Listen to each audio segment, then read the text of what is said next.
अस्सलाम वालेकुम व्यूअर्स, कैसे हैं आप लोग। आई होप कि आप लोग खैरियत से होंगे और मेरी वीडियोस आपको बहुत अच्छी लग रही होंगी। आज की मेरी वीडियो का टॉपिक है practice question for manufacturing concern question number 2। Question number 2 के अंदर क्वेश्चन में जो हमें गिवन है, ओपनिंग इन्वेंट्रीज गिवन है जो कि जून 30 में मेंशन है, और क्लोजिंग इन्वेंट्रीज गिवन है जो कि जुलाई में मेंशन है।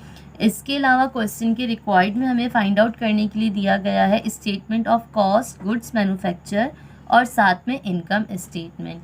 अब इस क्वेश्चन को हम किस तरीके से सॉल्व करेंगे, चलते हैं हम अपनी सॉल्यूशन की तरफ। रिक्वायर्ड नंबर 1 के अकॉर्डिंग सबसे पहले हमें कॉस्ट ऑफ गुड्स मैन्युफैक्चर की वैल्यू फाइंड आउट करनी है। कॉस्ट ऑफ गुड्स मैन्युफैक्चर जब हम फाइंड आउट करते हैं तो सबसे पहले हमें मेंशन करना होता है रॉ मटेरियल ओपनिंग को, जिसकी वैल्यू है 16,000।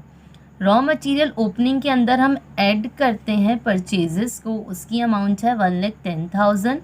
और क्वेश्चन में परचेज डिस्काउंट भी गिवन है, तो हम परचेजेस के अमाउंट में से लेस कर देंगे परचेज डिस्काउंट की अमाउंट जो है 2,000। तो हमें raw material available for use की अमाउंट पता चल जाएगी 1,24,000। Get it student. देन उसके बाद हम इसमें से लेस करेंगे रॉ मटेरियल एंडिंग की वैल्यू को, जिसका अमाउंट है 16,000। जब हम 1,24,000 में से 16,000 को लेस कर देंगे तो हमें डायरेक्ट मटेरियल यूज की अमाउंट पता चल जाएगी। Got it student. Then direct material use के अंदर जब हम ऐड करते हैं डायरेक्ट लेबर को और ऐड करते हैं FOH को, तो हमें फैक्ट्री कॉस्ट फाइंड आउट हो जाती है, जिसका फॉर्मूला मैंने आपको इससे पहले वाली वीडियो में एक्सप्लेन कर दिया था।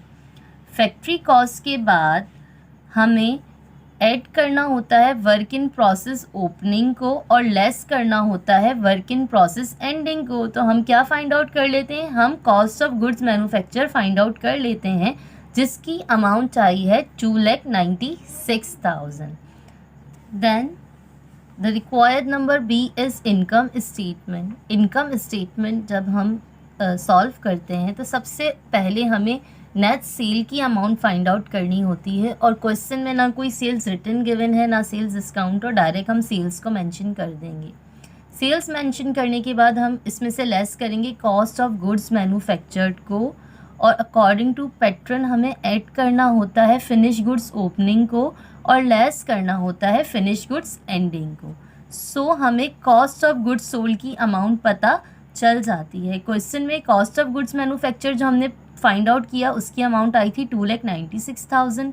फिनिश गुड्स ओपनिंग है 12,000 और फिनिश गुड्स एंडिंग है 26,000। जब हम इन दोनों को ऐड करके इसमें से 26,000 को लेस करेंगे तो हमें कॉस्ट ऑफ गुड्स सोल्ड की अमाउंट पता चल जाएगी 2,82,000। अब सेल में से हम कॉस्ट ऑफ गुड्स सोल्ड को लेस करते हैं तो हमें ग्रॉस प्रॉफिट की अमाउंट पता चल जाती है जो कि है 1,98,000।